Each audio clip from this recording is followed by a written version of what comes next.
Hey girlfriends, it's Stacey Robbins, the author of You're Not Crazy and You're Not Alone, and I'm the hostess at the Girlfriend's Guide to Hashimoto's group on Facebook. I love our group so much. Yay! We're so awesome. And then I have here my oldest son, Caleb. He's just turned 13 and he is a great drummer and super cute, and he's getting tall and his feet are like size 13 and Not he's cute. hairy. Yeah, oh, handsome. Excuse me. Get that right, mama.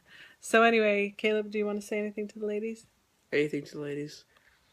Everybody's a comedian. All right, you're going to exit while I go and chat with them? All right. Bless your face. If you've seen during this video, bless you.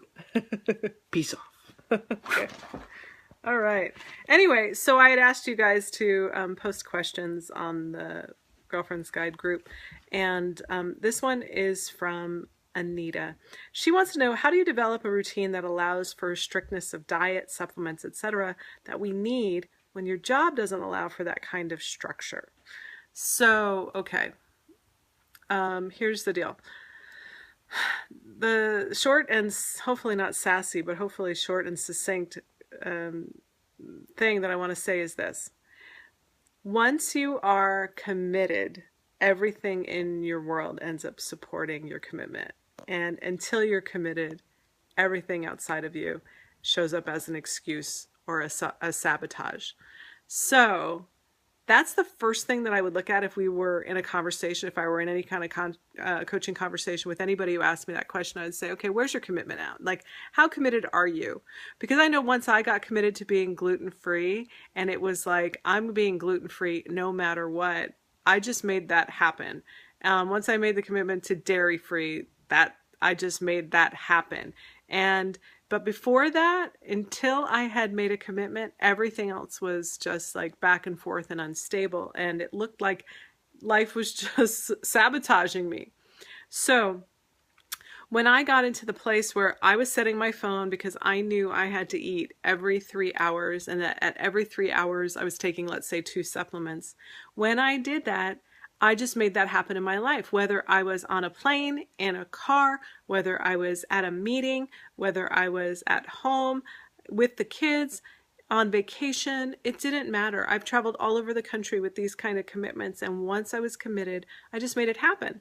So let's say I'm traveling and everybody is doing fast food. I have to stop at a grocery store. That's what I have to do.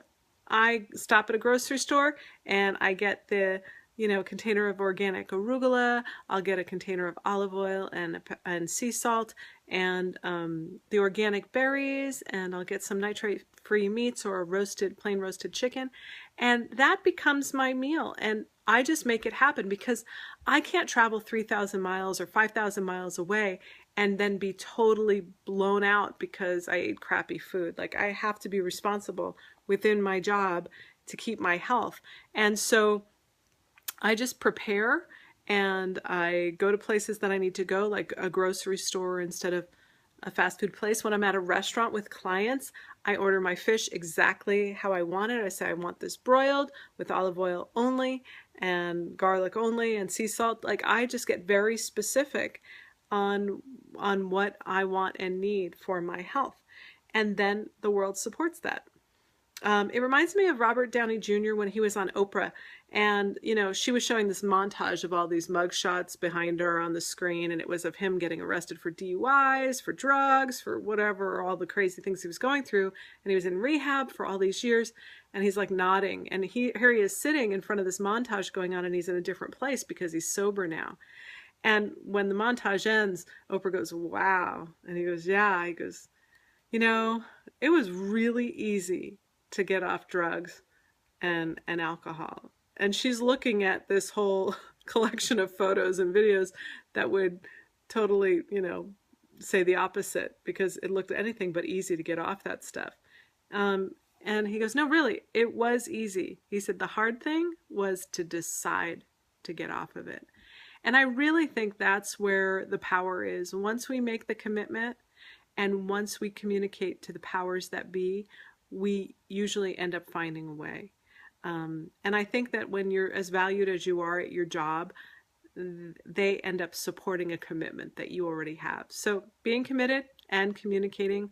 Those are the ways to do it. Set your alarm for every 3 hours. I can help you with practicals on how to prepare. I can help you with practicals on how exactly to communicate to those powers, your bosses or whomever, to your staff, so that you can really garner support and bring them on board.